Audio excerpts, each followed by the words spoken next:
I'm Adam, and this is a video about our 2018 Chrysler 300 Limited.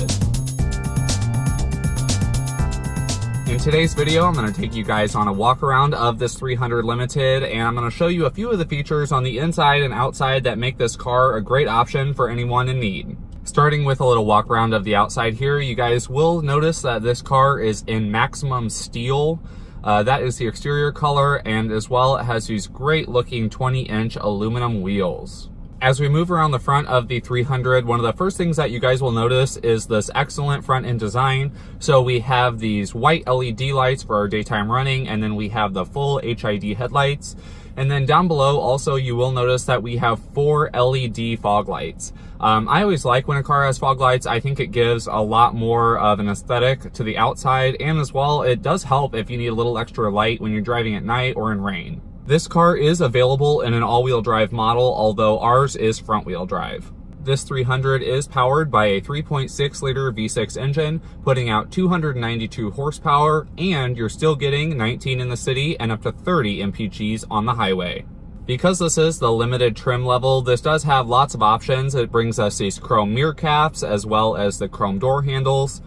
And then moving around to the back, you'll also notice that we do have these full LED taillights. Of course, LED lights are generally the best option on a car nowadays because they're the most energy efficient, they're the brightest, and of course, if your lights are bright, it's going to keep you more safe. This Chrysler is the limited trim level, as I mentioned.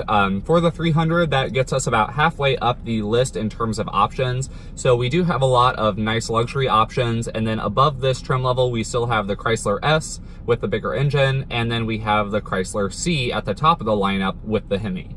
As well, you will be pleased to know that this Chrysler 300 only has about 41,000 miles on it. One thing that kind of says a lot to me about this car, if you look at Chrysler 300s in the past years, they were really just not great looking cars, and I think that Chrysler has done an excellent job redesigning these cars and really kind of honing the 300 into that full size, that kind of light luxury segment. It's competing with things like the Ford Taurus, it's competing with maybe the Toyota Avalon.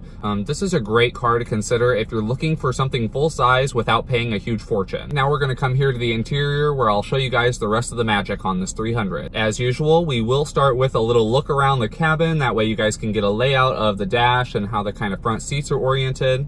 I do want to point out to you guys that this Chrysler 300 does have the premium sound system, so we do have a full Alpine audio system. Now we'll go ahead and move on to the steering wheel. So starting with the steering wheel, on the left side, you will see that we have some directional keypads that control the information screen between the gauges, and then we also have our hands-free Bluetooth buttons. On the right side of the steering wheel, we have our cruise control, and then down below the cruise control, where we have these blank switches, is where our adaptive cruise buttons would normally go. I really don't love when cars do blank switches, especially on the steering wheel, because it's just kind of a constant reminder of what you didn't pay for, but nonetheless, it's all right. Moving up from the wheel, I do want to talk about the gauge cluster here. So we have this dual gauge design, and then in the middle we have this big screen. One of the things that I do like most about this car is that this screen is completely configurable. So you can choose what different information you want appeared kind of in each corner. You can pick what you want to see while you're driving. You can even set up your own customized screens. This is all done, as I mentioned, using those directional arrows on the steering wheel. I actually really like the color of these gauges and the design. They're very easy to read. Blue gauges can be a little bit distracting at night just because blue can come off as a pretty bright color. That's why you see a lot of cars that have red gauges, because red is one of the dimmest colors that we can still see. But nonetheless, these gauges are super easy to read, and I actually like the shade of blue that they're in. It's kind of Chrysler's signature shade of blue, and I think it looks good. Moving here to the center stack screen, this is arguably the most important part of the car. So Chrysler is known for their Uconnect system. It's used in Chrysler, Jeep, Dodge, Ram, and Fiat. This is one of the best competing systems that I've seen as far as infotainment goes. One of the most well-known and the most user-friendly. There is one thing that I don't necessarily love about this Uconnect system. It's something that I've gotten really used to and a little spoiled with Ford's Sync system, is having a home screen that you can view multiple pages of information on at one time. The Uconnect system does not offer that, although they do have a couple great features that make them a wonderful infotainment system. For starters, we do have this bottom home row here of buttons, and this is not fixed. So if you want to put your seat controls, if you want to put your phone, you can actually pick which icons come out of the main menu that you can store down here on the home row.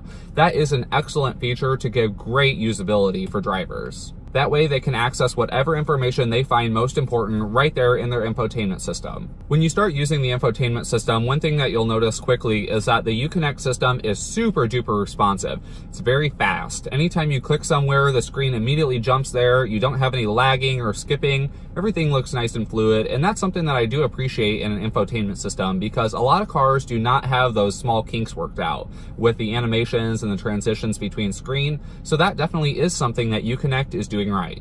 In terms of a quirk for the Uconnect system, I did find something that was kind of weird. You can actually go into your system preferences and change the font of your infotainment screen.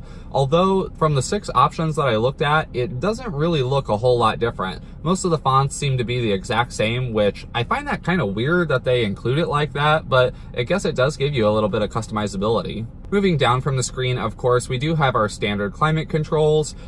This infotainment system does display all the information for your climate, so you don't have any screen or anything down here below that will indicate it, but you can always reference your screen, and it always does show the information that you have for your climate system, which is nice. You'll see it in the top row up there. I have both the driver and passenger set to 71, and as well you will see that I have the cooled seat on as well. Moving down from the AC controls, we'll see here in the center console, it's pretty basic. The only thing we really have is this rotary dial shifter and then this long little spot where you can lay your phone or maybe a pen. I will say that Chrysler was one of the first companies that I ever saw one of these rotary dial gear shifters in. Although after being in a lot of cars nowadays that have this rotary dial, I've seen a much better looking rotary dial than what this 300 offers. This is pretty basic. The rotary dial itself is plastic and it's kind of in this satin look. I don't think it looks that nice. They could do a lot of improving here. Moving down from that, we do have these cup holders that have this nice little sliding roller top cover on them. These cup holders aren't terribly big or fancy, anything like that. And then moving into the center console, you will see that we have a couple USB ports. We have an aux port in here, and then as well, we have a 12-volt charger. I do want to show you guys the back seats as well. Because this is a full-size sedan, the back seats are very roomy. I'm just shy of 6'2", and I can easily ride in the back of this car comfortably. I've got plenty of headroom, plenty of leg room from the front seats, and the rear seats in this car are even heated. So beyond that, you get these nice dual USB ports as well. That way everyone stays connected, everyone stays comfortable. And then finally, we'll move back here into the trunk. I just want to give you guys a quick look. This Chrysler 300 does feature a pretty big trunk. It's got plenty of space for you and all your luggage. And then finally, this car does, of course, feature keyless entry. So we have this key fob here, and it's got all kinds of buttons on it. It is nice that we have remote start. And one of the things that you can actually opt for in this 300 is whenever you remote start it, it can automatically turn on your heated or cooled seats, depending on how hot or cold it is outside. And in the wintertime, when you remote start it, it will even turn on your heated steering wheel for you. That's it for today, guys. I hope you enjoyed this walk around of the 2018 Chrysler 300 Limited. If you do have any questions or you want to see this car in person, stop by and visit us here at Jack Schmitt Ford in Collinsville. That's 1820 Vandalia Street. Or visit us online at jackschmittford.com. Don't forget to stop by on Thursday of this week to see Brenna test drive this 300 and give you her first impressions.